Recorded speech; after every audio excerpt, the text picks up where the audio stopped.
Hello दोस्तों, मेरा नाम है दीपक और हम अपने टेली प्राइम की क्लासेस को कंटिन्यू करते हैं। आज की क्लास में मैं आपको बताने वाला हूँ जीएसटी। जीएसटी क्या होता है, जीएसटी का फुल फॉर्म क्या होता है और इंडिया के अंदर जीएसटी कब आया और हम जीएसटी कैसे कैसे लगाते हैं अलग अलग गुड्स पे। ये सारी चीजें मैं आज की क्लास में बताने वाला हूँ। तो चलिए स्टार्ट करते हैं आज की क्लास। आज की क्लास के अंदर सबसे पहले हम जान लेते हैं जीएसटी का फुल फॉर्म होता क्या है। तो जीएसटी का फुल फॉर्म होता है गुड्स एंड सर्विसेज टैक्स। ठीक है, गुड्स एंड सर्विसेज टैक्स ये हमारा जीएसटी का फुल फॉर्म होता है। ठीक है, इसके बाद बात करते हैं जीएसटी समझने से पहले हमें टैक्स को समझना पड़ेगा। ठीक है, टैक्स होता क्या है, तभी हम जीएसटी को और अच्छे से समझ सकते हैं। तो सबसे पहले हमको ये पता होना चाहिए कि टैक्स एक ऐसा अमाउंट होता है, एक ऐसी लाइबिलिटीज होती है जिसको हमें गवर्नमेंट को पे करना होता है। गवर्नमेंट अपने खर्चों को चलाने के लिए हमसे टैक्स लेती है। अब गवर्नमेंट के पास क्या-क्या खर्चे हो सकते हैं? जैसे सड़कें बनवाना, पुल बनवाना, फ्री में मतलब हॉस्पिटल्स में जैसे गवर्नमेंट हॉस्पिटल्स होते हैं, वहाँ पे इलाज करवाना लोगों का, ठीक है? स्कूल्स बनवाना, गवर्नमेंट स्कूल्स आपने देखे होंगे, ठीक है? स्ट्रीट लाइट बनवाना, जितने भी गटर्स होते हैं, ठीक है, वाटर सप्लाई होता है, ये सारी चीजें देखा जाए गवर्नमेंट देखती है। तो गवर्नमेंट इन सब चीजों के लिए हमसे कुछ शुल्क या फिर कुछ पैसे चार्ज करती है जिसको टैक्स बोलते हैं। तो गवर्नमेंट हमसे टैक्स लेती है अपने डेली नीड्स को फुलफिल करने के लिए, लोगों को वेलफेयर देने के लिए, मतलब कि सामाजिक कल्याण करने के लिए। ठीक है, तो टैक्स जो होता है ये दो तरीके का होता है। आप देख सकते हो टैक्स जो होता है ये दो तरीके का होता है। एक होता है डायरेक्ट टैक्स, ये हमारा डायरेक्ट टैक्स, और दूसरा होता है इनडायरेक्ट टैक्स। तो ये दो टैक्स, डायरेक्ट टैक्स क्या होता है और इनडायरेक्ट टैक्स क्या होता है, ये हम लोग अभी समझने वाले हैं। तो सबसे पहले आप देखिए डायरेक्ट टैक्स और इनडायरेक्ट टैक्स में ये डिफरेंस है कि डायरेक्ट टैक्स को डायरेक्टली गवर्नमेंट को पे कर दिया जाता है, जबकि इनडायरेक्ट टैक्स को इनडायरेक्टली गवर्नमेंट को दिया जाता है। इन दोनों में डिफरेंस क्या है समझिए। जो डायरेक्ट टैक्स है गवर्नमेंट को डायरेक्ट पे किया जाता है, मतलब जिस पे ये टैक्स पड़ता है, जिसको ये टैक्स देना होता है, उसी को डायरेक्ट पे करना पड़ता है गवर्नमेंट को। मान लीजिए मेरा नाम दीपक है और मुझे डायरेक्ट टैक्स गवर्नमेंट को पे करना है 2,000 रुपए। तो सीधा मैं गवर्नमेंट को पे करूंगा, मतलब कि वेबसाइट पे जाऊंगा, गवर्नमेंट के द्वारा लॉन्च किया हुआ वेबसाइट पे, और वहां से जाके मैं डायरेक्ट पे कर दूंगा। क्लियर है जी। अब बात करते हैं इनडायरेक्ट टैक्स की। तो इनडायरेक्ट टैक्स डायरेक्ट गवर्नमेंट के पास हमसे नहीं जाता। जैसे मुझे पे करना है 2,000 रुपए इनडायरेक्ट टैक्स, तो मैं डायरेक्ट गवर्नमेंट को अब पे नहीं करूंगा, मैं पे करूंगा एक मीडिएटर को। अब देखो गवर्नमेंट और मेरे बीच में एक मीडिएटर कौन हो सकता है। जैसे मैंने कोई सामान खरीदा, मैंने सामान खरीदा 2,000 रुपए का, ठीक है, या फिर हम मान लेते हैं 10,000 रुपए का मैंने सामान खरीदा किसी शॉपकीपर से। तो मैंने उस शॉपकीपर को टैक्स के साथ पे कर दिया, मान लो 10,000 रुपए, और इस पे मान लो कि 1,000 रुपए टैक्स दिया। तो टोटल मैंने 11,000 रुपए मैंने उस शॉपकीपर को पे कर दिया। वो शॉपकीपर गवर्नमेंट को पे करेगा। मतलब मैंने जो टैक्स पे किया था, मैंने उस शॉपकीपर को पे किया था, और शॉपकीपर ने उसी टैक्स को गवर्नमेंट को पे किया। तो एक तरह से देखा जाए मेरा जो टैक्स है ये टैक्स डायरेक्ट गवर्नमेंट को नहीं जा रहा है। मेरा टैक्स पहले शॉपकीपर को गया, शॉपकीपर से गवर्नमेंट को गया।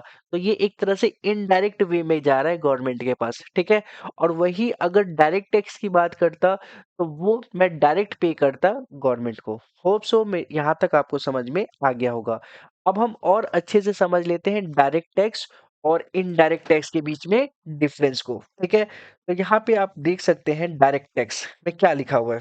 तो डायरेक्ट टैक्स में लिखा हुआ है कि डायरेक्ट टैक्स में टैक्स पेयर को, यहाँ पे टैक्स पेयर जो टैक्स देता है, जो गवर्नमेंट को टैक्स देगा वो टैक्स पेयर कहलाएगा।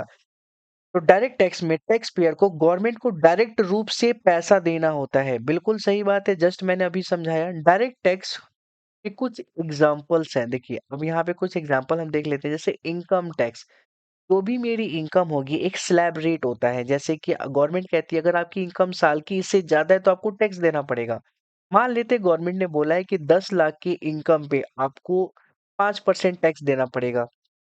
तो 10 लाख का 5% 50,000 रुपये होता है। तो मुझे 50,000 रुपये गवर्नमेंट को टैक्स देना पड़ेगा। ठीक है, टोटल 10 लाख का। गवर्नमेंट ने कहा जितनी इनकम है उसका, अगर उस इनकम पे अगर आप पहुंच जाते हो साल के एंड तक, तो आप एक काम करना 5% टैक्स दे देना। तो 10 लाख का 5% मैंने उनको टैक्स दे दिया, 50,000 रुपये। ठीक है, वही कैपिटल गेन टैक्स, अगर मैं कोई एसेट वगैरह बेचता हूँ, एसेट बोले तो बड़ी-बड़ी प्रॉपर्टी, फिक्स एसेट की बात करो, बिल्डिंग, है ना? फर्नीचर, ये सब चीज़ें बेचता हूँ और इसमें मुझे फ़ायदा हो जाता है, ठीक है?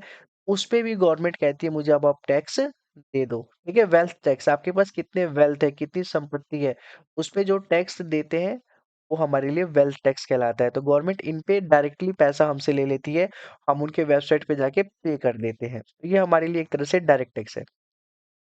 अब बात करते हैं इनडायरेक्ट टैक्स की। इनडायरेक्ट टैक्स क्या होता है? देखो, इनडायरेक्ट टैक्स में टैक्स पेयर, जो टैक्स देना है जिसको, ठीक है? उसको गवर्नमेंट, जब वो टैक्स पेयर गवर्नमेंट को पैसा देता है, वो डायरेक्टली नहीं होता, वो इनडायरेक्टली होता है, वो इनडायरेक्टली पे करता है, ठीक है? अब इनडायरेक्ट टैक्स के कुछ एग्जाम्पल है। अब देखते हैं कौन-कौन से एग्जाम्पल है जी इनडायरेक्ट टैक्स के। तो पहला है गुड्स एंड सर्विसेज टैक्स, दूसरा है वैल्यू एडेड टैक्स, और यहाँ पे एक्साइज़ ड्यूटी, और फोर्थ है कस्टम ड्यूटी। आपको मैं ये बताऊँगा आगे चल के कि सारे टैक्स है ना, एक तरह से ना सब सब चीज़, सारे जितने भी टैक्स है ना, उनका जगह जीएसटी ने ले लिया है, ठीक है? तो जीएसटी के बारे में हम लोग पढ़ने वाले हैं, ठीक है? तो ये सारे एक तरह से और भी है, value added tax, excise duty, custom duty, ये भी टैक्स एक तरह से कौन से टैक्स होते थे? ये सारे के सारे इनडायरेक्ट टैक्स होते थे, जो गवर्नमेंट के पास डायरेक्ट कस्टमर से नहीं जाता था। मतलब फाइनल जो यूज़र होता था वो डायरेक्ट पे नहीं करता है गवर्नमेंट को, ये एक तरह से किसी और के पास जाता है, फिर वहाँ से गवर्नमेंट के पास जाता है, ठीक है? ऐसे करके जो टैक्स जाता है उसको बोला जाता है इनडायरेक्ट टैक्स। होप सो आपको ये समझ में आ गया होगा। अब जीएसटी क्या है? ठीक है, जीएसटी क्या होता है चलिए हम समझ लेते हैं। तो आप देख सकते हैं जीएसटी का फुल फॉर्म है गुड्स एंड सर्विसेज टैक्स। यहाँ पे आप देख सकते हो गुड्स एंड सर्विसेज टैक्स। ये एक तरह से इनडायरेक्ट टैक्स होता है। ठीक है, इनडायरेक्ट टैक्स होता है। इंडिया में जीएसटी जो है 1 जुलाई 2017 से लागू हो गया था। ठीक है, तो 2017 में आप देख लो आप कितने एज, आपकी एज क्या होगी उस टाइम पे जीएसटी देखा जाए तो आ गया था। होप सो यहाँ तक आपको समझ में आ गया होगा। ठीक है, अब सेकंड पॉइंट देखते हैं कि यह टैक्स गुड्स और सर्विसेज के सप्लाई पर लगाया जाता है। अब ये गुड्स एंड सर्विसेज के सप्लाई पे कैसे लगता है, ये चीज हम आगे समझेंगे, अभी आपको ये समझने की जरूरत नहीं है। थर्ड पॉइंट देख लो, जीएसटी से पहले क्या होता था? VAT, excise duty, service tax, ये सब चीजें लगाया जाता था। तो ये सारी चीजें जो लगाई जाती थी, इनकी जगह किसने ले ली? जीएसटी ने ले ली है, ठीक है? तो ये भी हम लोग देखेंगे कि वैट कैसे लगता था, एक्साइज ड्यूटी कैसे लगता था, सर्विसेज टैक्स कैसे लगता था। ये हमें ज्यादा जानने की जरूरत नहीं है। बस हमें बस ये पता होना चाहिए कि पहले ये सारे टैक्स लगते थे, अब इतने सारे टैक्स की जगह एक सिंपल सा टैक्स आ गया जिसका नाम है जीएसटी। ठीक है, इन सब की जगह जीएसटी ने ले लिया है। आखिर ऐसा क्या प्रॉब्लम थी जिसकी वजह से जीएसटी को लाना पड़ा? तो ये भी देख लेते हैं जी, क्या-क्या प्रॉब्लम थी जिसके लिए हम इन सारे टैक्स जो ऊपर हमने देखा थर्ड लाइन में कि excise duty, services tax, custom duty, ये सब चीजें को हटा के जीएसटी क्यों लाना पड़ा? ये अभी हम समझेंगे अगले वाले स्लाइड्स में। देखिए, सबसे हम यहाँ पे देखते हैं VAT, excise duty, service tax में क्या प्रॉब्लम थी। ठीक है, इन सारे प्रॉब्लम की वजह से जीएसटी को लाना पड़ा। तो चलिए हम लोग देख लेते हैं। सबसे पहले बात करते हैं वैट। वैट का फुल फॉर्म होता है वैल्यू एडेड टैक्स। ये पहले चलता था, ठीक है? पहले अलग-अलग स्टेट में अलग-अलग गुड्स पे वैट अलग-अलग रेट पर लगाया जाता है। सबसे पहले आपको बता दूं कि जो वैट लगाता है ये स्टेट गवर्नमेंट लगाता है, ठीक है? अगर दिल्ली की बात करो तो अरविंद केजरीवाल यहाँ के स्टेट मिनिस्टर मतलब चीफ मिनिस्टर हैं। तो ये टैक्स लगाते, अगर जीएसटी नहीं होता तो ये हमें हम पे कौन सा टैक्स लगाते? वैल्यू एडेड टैक्स मतलब वैट लगाते हैं। वैसे यूपी में इस टाइम पे योगी आदित्यनाथ है। ये कौन-सा टैक्स लगाते अगर अभी जीएसटी नहीं होता? तो वैल्यू एडेड टैक्स लगाते मतलब वैट लगाते। तो एक तरह से स्टेट के द्वारा जो टैक्स लगाया जाता है गुड्स एंड सर्विसेज पर, उसको कहते हैं वैट, ठीक है? उसको वैट बोला जाता है, वैल्यू एडेड टैक्स, ठीक है? बात करते हैं एक्साइज ड्यूटी। एक्साइज ड्यूटी क्या है? ये एक्साइज ड्यूटी मैन्युफैक्चरिंग पर लगने वाला टैक्स होता था। जब सामान बनता है उस टाइम पे टैक्स, और ये टैक्स जो होता है ना ये सेंट्रल गवर्नमेंट लेती थी। एक्साइज ड्यूटी जैसे वैल्यू एडेड टैक्स की बात करूँ फर्स्ट पॉइंट में, ये टैक्स लेती थी स्टेट गवर्नमेंट, और एक्साइज ड्यूटी की बात करूँ ये टैक्स लेती थी सेंट्रल गवर्नमेंट। अब सिंपल से एक एग्जांपल देता हूँ। जैसे हम मान लेते हैं कि टोटल ₹100 का प्रोडक्शन हुआ दिल्ली के अंदर, ठीक है? तो दिल्ली में स्टेट गवर्नमेंट पैसा लगाएगी वेट के नाम पे। मान लेते हैं कि 10 रुपए स्टेट गवर्नमेंट ने बोला है कि टोटल प्रोडक्शन पे 10% हम लोग लगाएंगे वेट।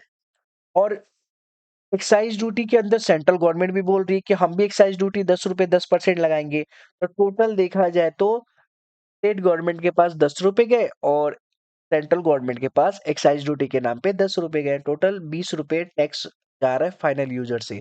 ठीक है। बस आपको ये समझना है कि ये कब लगता है वैट। जब सामान की सप्लाई होती है तब लगाया जाता था। एक्साइज ड्यूटी जब मैन्युफैक्चर हो रहा है, कोई सामान बन रहा है, तब लगाया जाता था। ठीक है। सर्विस टैक्स भी स्टेट गवर्नमेंट ही लगाती थी। ठीक है। तो सर्विस टैक्स सर्विस पे लगाने वाला टैक्स होता है। सर्विसेज जैसे कि मैं आप लोगों को पढ़ा रहा हूँ, मैं आपको समझाता हूँ। इससे आप मेरी इनकम हो रही है, आप लोग मुझे पैसे दोगे तो टैक्स मैं लगा दूँगा कि भाई मेरे को टैक्स के साथ दो, क्योंकि मेरे को टैक्स गवर्नमेंट को देना है। तो सर्विस टैक्स समझ में आ गया कि सर्विस टैक्स सर्विस पर लगने वाला टैक्स होता है। ठीक है? ये पहले लगता था, अब नहीं लगता। अब देखो, हर एक स्टेट में सेम प्रोडक्ट, यहाँ पे देखना, हर एक स्टेट में सेम प्रोडक्ट सर्विस पर अलग-अलग वैट, एक्साइज़ ड्यूटी और सर्विस टैक्स को याद रखना मुश्किल हो जाता था। आपको बताऊँ क्या प्रॉब्लम थी? प्रॉब्लम यही थी। क्या है कि हर एक स्टेट वाइज टैक्स लगाती थी। वैट हर एक स्टेट अपना अलग-अलग वैट चार्ज कर रही है। कोई 10%, कोई 12%, कोई 14%, कोई 8%। हर एक स्टेट के पास था कि वो कितना वैट लगाएगी। तो हर एक स्टेट अपनी मर्जी से वैट लगाती थी, मतलब टैक्स लगाती थी। तो वही चीज़ पंजाब में किसी और रेट पे बिकता था, मुंबई में किसी और रेट पे बिकता था, तमिलनाडु में कोई और रेट पे बिकता था। तो सेम चीज़ अलग-अलग जगहों पे अलग-अलग टैक्स लगने की वजह से अलग-अलग रेट पर सेल होता था। ठीक है? तो ऐसे देखा जाए तो बहुत दिक्कत हो जाती थी। कोई भी एक कंपनी आए इंडिया के अंदर, तो अलग-अलग स्टेट में अगर वो सेल करती थी तो उसको देखना पड़ता था कि भाई ये इस जगह पे कितना टैक्स है, उस जगह पे कितना टैक्स है, हिमाचल प्रदेश में कितना टैक्स है, यूपी में कितना टैक्स है। तो एक तरह से ना वो काफ़ी ज़्यादा ये हेडेक था, मतलब कि उतना बढ़िया नहीं था, काफ़ी प्रॉब्लम्स थे। अलग-अलग जगहों पे अलग-अलग टैक्स है, अलग-अलग एक्साइज़ ड्यूटी है, अलग-अलग सर्विस टैक्स है।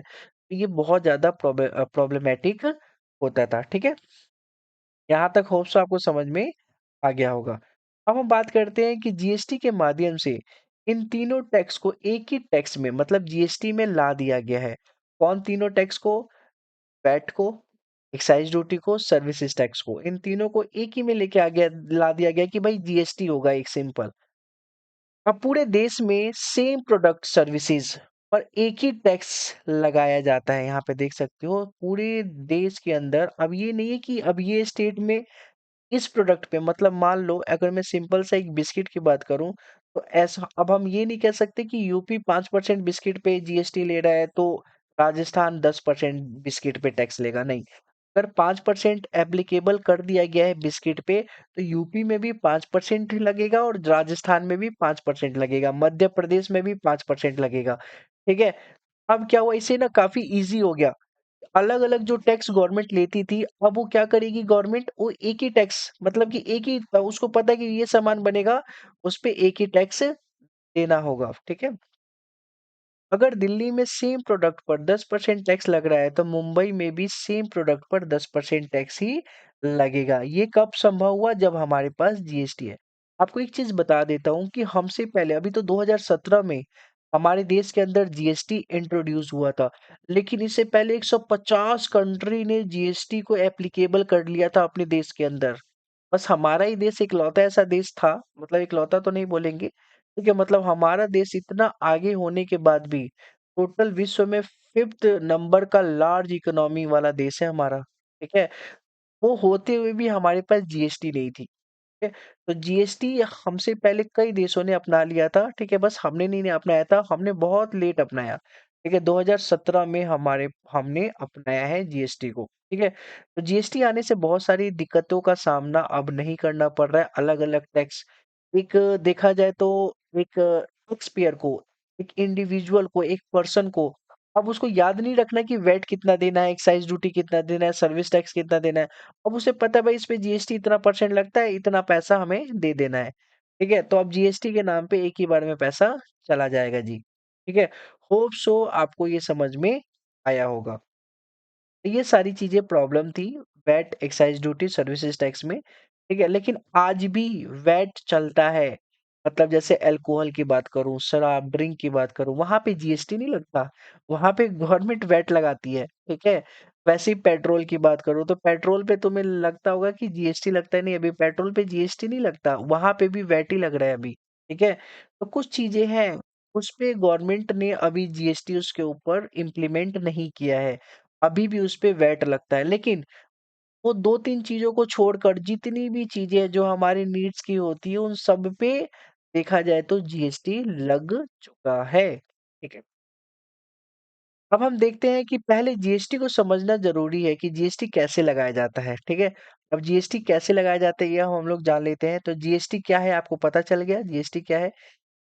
जीएसटी का फुल फॉर्म होता है गुड एंड सर्विसेज टैक्स मैंने जस्ट बता दिया है यह एक इनडायरेक्ट टैक्स है जो गुड्स एंड सर्विसेज की सप्लाई पर लगाया जाता है ये भी मैंने बता दिया है जीएसटी कैलकुलेशन सप्लाई चेन में वैल्यू एडिशन के बेसिस पर की जाती है अब ये वैल्यू एडिशन के बेसिस पे की जाती है इसका क्या मतलब हुआ तो इसका मतलब मैं आपको थोड़ी देर में समझा दूंगा ठीक है अब चलते हैं हमने अगले स्लाइड पे ठीक है अब एक एग्जांपल है इसमें मैं बताऊंगा कि कैसे जीएसटी लगता है कैसे लोग जीएसटी पे करते हैं ठीक है तो एग्जाम्पल को ध्यान पूर्वक समझना और बहुत ही आसान एग्जाम्पल है और इस एग्जाम्पल से आपको पता चल जाएगा कि जीएसटी एक्चुअली में लगता कैसे है ठीक है देखो जीएसटी तभी स्टार्ट हो जाता है जब कोई सामान बनता है मैन्युफैक्चर होता है ठीक है तो एक मैन्युफैक्चर देखो पहला एग्जाम्पल देखते हैं एक मैन्युफैक्चरर है उसने एक मोबाइल फोन बनाया लेट्स सपोज एक मैन्युफैक्चरर ने एक मोबाइल बना दिया ठीक है अब मैन्युफैक्चरर मोबाइल फोन को डिस्ट्रीब्यूटर को 12,000 में बेच देता है मतलब बनाकर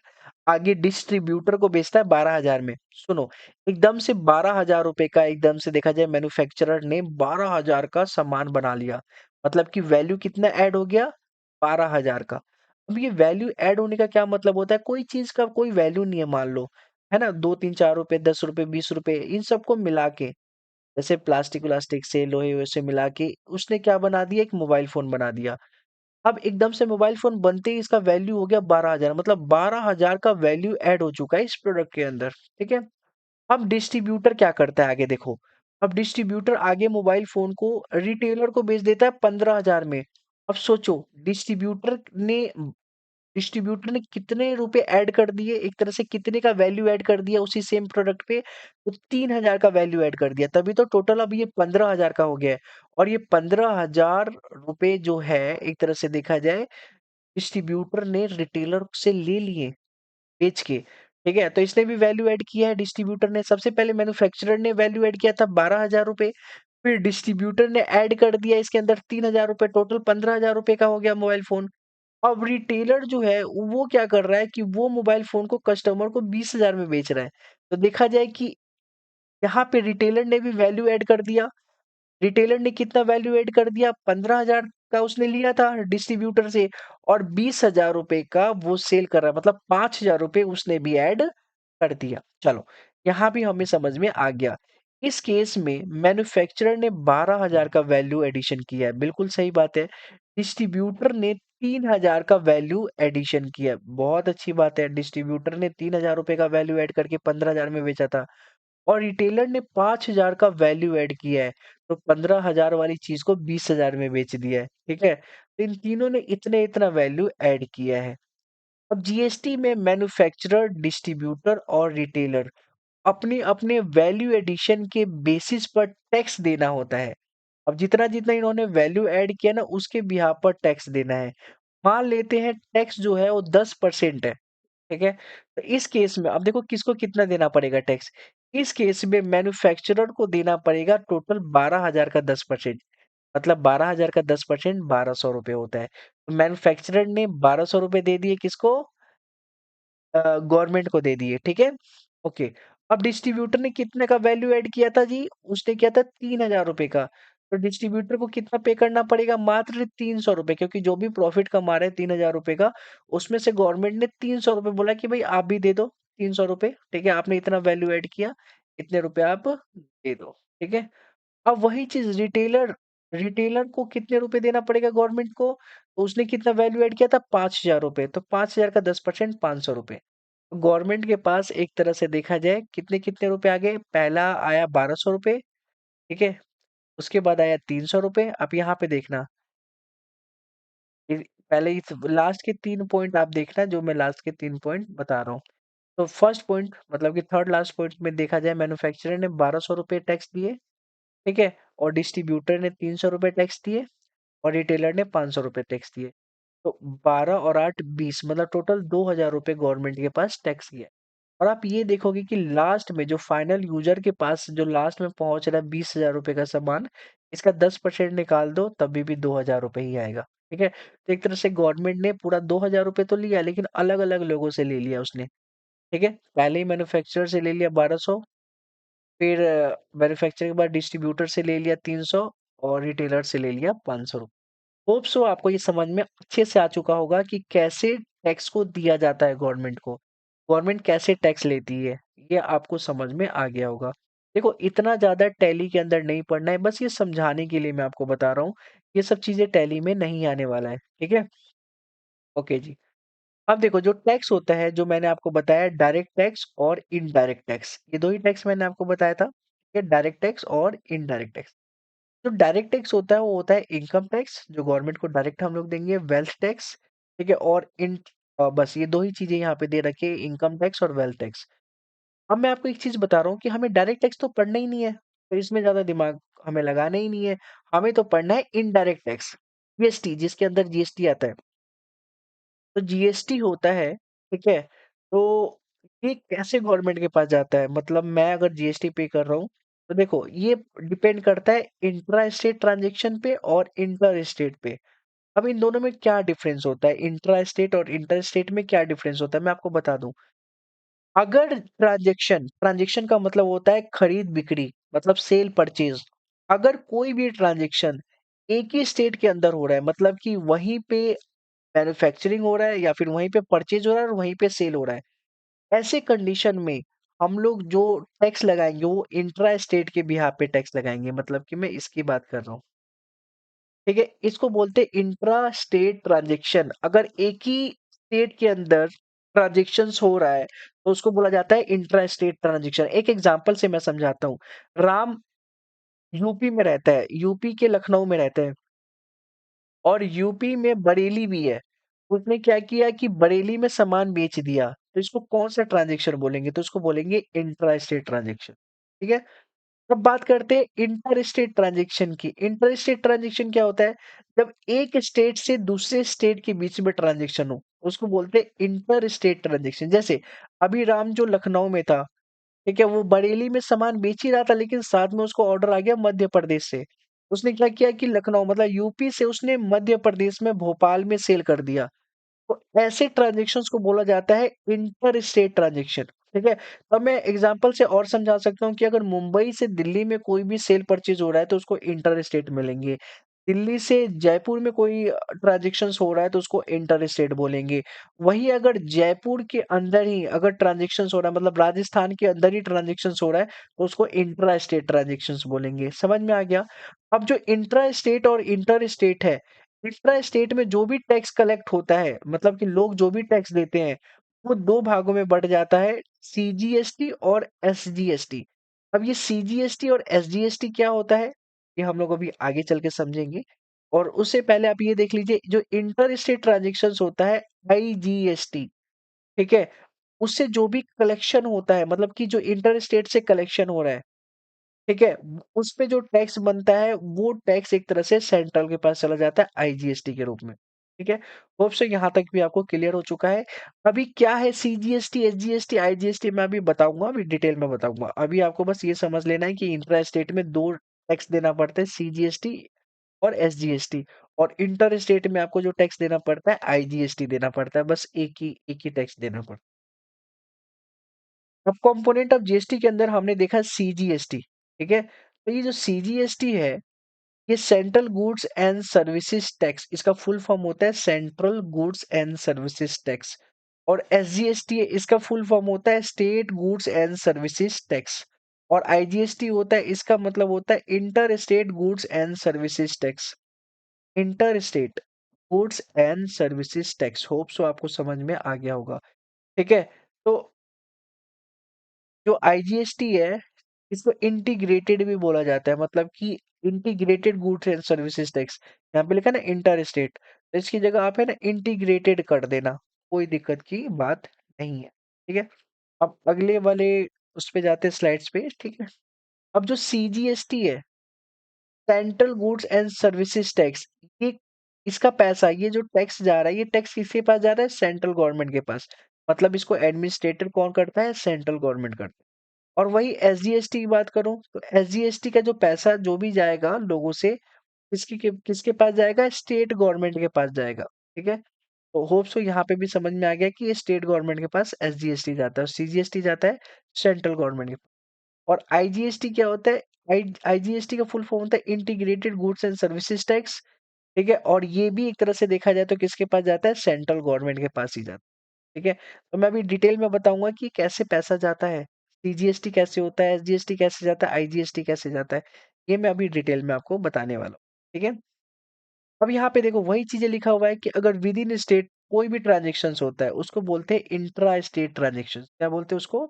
इंट्रा स्टेट ट्रांजेक्शन। उस पे ना गवर्नमेंट को जाता है सीजीएसटी और एसजीएसटी। मैं यहीं पे आपको और डिटेल में बताने वाला हूँ। और इंटर स्टेट ट्रांजेक्शन्स, ठीक है, एक स्टेट से दूसरे स्टेट में जो भी ट्रांजेक्शन्स होता है, इस स्टेट के अंदर जो टैक्स दिया जाता है वो दिया जाता है आईजीएसटी। ठीक है, अब समझो, एक बिस्किट, बिस्किट का एग्जांपल ही लेता हूँ, कोई भी एक्स वाई जेड कोई भी एक प्रोडक्ट है, गुड्स है, तो वो गुड्स पे टोटल टैक्स देना है कितना? 10 रुपीज। ठीक है, अब मैं यहाँ पे एक पेन ले लेता हूँ और पेन पे मैं लिखता हूँ कि, यहाँ पे लिखता हूँ कि टोटल टैक्स मान लो बन रहा है 10 रुपीज, और यहाँ पे भी टैक्स बन रहा है 10 रुपीज। अब ये समझो कि जो टैक्स 10 रुपीज बन रहा है, ये अगर मैं विद इन स्टेट की बात करूं तो दिल्ली के अंदर ही सेल हो रहा है। मान लो दिल्ली के अंदर उत्तम नगर से, दिल्ली में चांदनी चौक है, हम उत्तम नगर से चांदनी चौक में किसी डीलर को सामान को सेल कर रहे हैं या परचेज कर रहे हैं, उस पे 10% का टैक्स बन रहा है। ठीक है, अब ये 10%, 10 रुपए का जो टैक्स है, ये टैक्स का पैसा जाना चाहिए गवर्नमेंट के पास। अब ये टैक्स का पैसा, ये जो 10 रुपए आप देख रहे हो ना, ये दो जगह जाएगा, मतलब इसका एक दो भाग हो जाएगा, एक 50% और दूसरा भी 50%। तो 10 का हो गया 5, फिर हो गया 5, मतलब टोटल हमारे पास एक तरह से देखा जाए कि जितना टैक्स देना है 10%, मतलब 10 रुपए, उसका 5 रुपए जाएगा किसके पास? सेंट्रल गवर्नमेंट के पास, CGST, central good and services tax. और एसजीएसटी के पास भी 5 जाएगा, मतलब कि स्टेट के पास भी 5 रुपए जाएगा जो भी लोगों का पैसा जा रहा है। और वही इंटर स्टेट ट्रांजेक्शन हो, मतलब दिल्ली से मुंबई, दिल्ली से पंजाब, दिल्ली से हरियाणा, दिल्ली से यूपी, ऐसे ट्रांजेक्शन्स के अंदर जो 10 रुपए गवर्नमेंट ने, मतलब जो हमें देना है गवर्नमेंट को, ठीक है, तो इसमें से देखा जाए तो आईजीएसटी में चला जाएगा, मतलब कि ये सेंट्रल गवर्नमेंट के पास पैसा चला जाएगा। मतलब ये कोई बटेगा नहीं, ये आगे जाके सेंट्रल गवर्नमेंट बांटेगी, किसको कितना देगी उसकी अलग बात है, वो हमें नहीं समझना। आप ये समझो कि अगर इंटर स्टेट ट्रांजेक्शन है और वहां पे अगर कोई भी पर्सन पैसा दे रहा है टैक्स का, तो एक तरह से सेंट्रल गवर्नमेंट के पास चला जाएगा, उसको बोलते हैं इंटीग्रेटेड गुड एंड सर्विसेज है, क्या? Inter state good and services. Hope so आपको यहाँ तक क्लियर है अच्छे से। ठीक है, तो यहाँ पे जो भी with in state, inter state में जो भी सीजीएसटी एसजीएसटी, मतलब जो भी टैक्स बनेगा दो भागों में बट जाएगा। और यहाँ पे राइट साइड में जो भी टैक्स बनेगा वो एक ही जगह जाएगा, सेंट्रल गवर्नमेंट के पास आईजीएसटी के रूप में। स्टेट के टाइम पे सीजीएसटी और एसजीएसटी के रूप में जा रहा था। ठीक है, तो होप सो यहाँ तक भी आपको समझ में आ गया होगा। ठीक है, अब ये देखो जो जीएसटी है ना, वो जीएसटी में ये बताया गया है कि देखो 0% भी लगता है, 5% भी लगता है, 12%, 18%, 28%, अलग अलग चीजों पे कैसे लगता है। जैसे मान लो मिल्क, लस्सी, है ना, प्रसाद, काजल, फ्रेश वेजिटेबल, इन सब चीजों पे ना 0% टैक्स है। मतलब गवर्नमेंट कहती है कि आप ये सब चीजों का सेल परचेज कर रहे हो तो उस पर टैक्स लगाने की जरूरत तो इस पे क्या है 0% टैक्स है। अगर वही बात करें ये सिलेंडर फलेंडर की जितनी भी है, ठीक है, और डोमेस्टिक एलपीजी हो गया, कोल हो गया, टी हो गया, ठीक है, कैश्यू नट्स, काजू हो गया, पैकेट पनीर हो गया, अगरबत्ती हो गया, मिल्क फूड बेबीज हो गया, ये सब चीजों पे आप देखोगे 5% का टैक्स लगेगा। ठीक है, गवर्नमेंट अगर इनका सेल परचेज करोगे तो गवर्नमेंट को आपको देना पड़ेगा 5%। ठीक है, मतलब बस ये इतने ही प्रोडक्ट नहीं है, बहुत है। मतलब पूरा पेज भर जाएगा, 2-3 स्लाइड्स कंप्लीट हो जाएंगे, लेकिन ये कंप्लीट नहीं होगा। लेकिन एक मोटा मोटी मतलब मैं आपको एक एग्जांपल दे रहा हूँ कि हाँ इस पे देखो, इन सब चीजों पे 5% का टैक्स लगता है। अब बात करते हैं 12% का। तो यहाँ पे देख सकते हो बटर, ये जो बटर है, बटर पे 12% टैक्स लगता है। घी पे अब थोड़ा सा ये लग्जरियस में आने लग जाते हैं। आलमंड, इन जो बादाम है, इस पे मोबाइल फोन पे तो 18% ही लगता है, लेकिन कुछ मोबाइल फोन पे, जब सस्ते मोबाइल फोन पे 12% लगता है। अम्ब्रेला, ठीक है, पैक्ड कोकोनट व्यूअर, ये सब चीजों पे एक तरह से देखा जाए 12% का टैक्स लगता है। और 18% जो सबसे ज्यादा हम लोग यूज करते हैं उस पे 18% है। अब हेयर ऑयल, पता नहीं गवर्नमेंट ने हेयर ऑयल पे क्यों 18% लगा रखा है, लेकिन यहाँ पे लगा रखा है hair oil, toothpaste, computer. Computer में हम लोग सबसे ज्यादा डील करते हैं, मतलब मैं पर्सनली बहुत ज्यादा डील करता हूँ, तो यहाँ पे 18% गवर्नमेंट को देना पड़ता है। पास्ता, आइसक्रीम, ठीक है, ये सब चीजों पे 18% गवर्नमेंट टैक्स लेती है। प्रिंटर, सीसीटीवी कैमरा देखोगे तभी ये सारे महंगे हो रहे हैं धीरे धीरे, है ना। Staplers, aluminium foil, cornflakes, computer monitor, ठीक है, तो ये इन सब पे एक तरह से देखा जाए गवर्नमेंट जो टैक्स लेती है वो 18% का टैक्स लेती है। ठीक है, और कुछ 28% वाले भी है, जैसे स्मॉल कार। और आप कार वार लेते हो, इस पे क्या होता है 28% देना पड़ेगा। कंज्यूमर ड्यूरेबल गुड्स, जैसे एसी वेसी लेते हो, फ्रिज लेते हो, तो इस पे 28% देना है। ठीक है, लग्जरियस आइटम बीएमडब्ल्यू करते हो, साथ ही साथ गैम्बलिंग, मतलब कि कोई जुआ ताश खेलते हो, जैसे कि आप सर्कर 11 पे, ड्रीम 11 पे कुछ भी खेलते हो और उस पे पैसा कमाते हो, तो उस पे गवर्नमेंट सबसे पहले 28% टैक्स काट लेगी। ठीक है, तो जितने भी ये गेम्स है इन पे 28% है। जितने भी हेल्थ के लिए अच्छी चीजें नहीं है, जैसे कि सिगरेट विगरेट, है ना, गुटखा पान, इन सब पे गवर्नमेंट 28% टैक्स लेती है। ठीक है, तो होप सो आपको ये समझ में आ गया होगा कि कैसे ये लिया जाता है। ठीक है, तो होप सो आपको ये समझ में आ गया होगा आज की क्लास में जीएसटी। ठीक है, अब यहाँ पे मैंने आपको बता दिया, एक लास्ट हमारा जो बचा हुआ है कि रेट अंडर जीएसटी, मैंने रेट बता दिया। No GST on necessities good, जो नेसेसिटीज गुड है, जो खुले अनाज है, दाल चावल, ये जो स्टार्टिंग में अभी बताया था, ठीक है, इसमें अब मिल्क लस्सी इन पे 0% गवर्नमेंट लेती है। ठीक है, 5% लेती है एग्रीकल्चर, मेडिकल और डेली नीड्स प्रोडक्ट पे, 12% लेती है सॉल्ट, बिस्किट, कंप्यूटर पार्ट, जबकि कंप्यूटर पार्ट्स पे 18% लेती है। और 18% लेती है मैन्युफैक्चरिंग, मतलब कि service like air travelling, hotel stay, इन सब पे 18% लेती है। ये वैसे ज्यादा कुछ काम का है नहीं, लास्ट वाला मैंने यहाँ पे आपको बता दिया है कि इस पे गवर्नमेंट कितना टैक्स लेती है।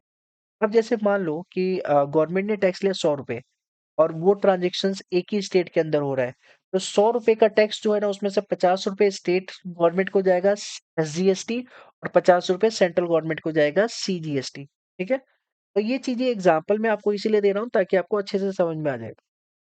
अब अगली क्लास में हम लोग टैली प्राइम पे जीएसटी को एनेबल करना सीखेंगे।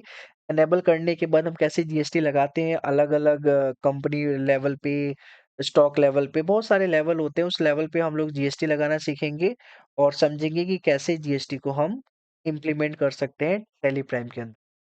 आज के लिए बस इतना ही। होप सो आज की क्लास आपको समझ में आई होगी। मिलते हैं हम अपने नेक्स्ट क्लास में, जब तक के लिए टाटा।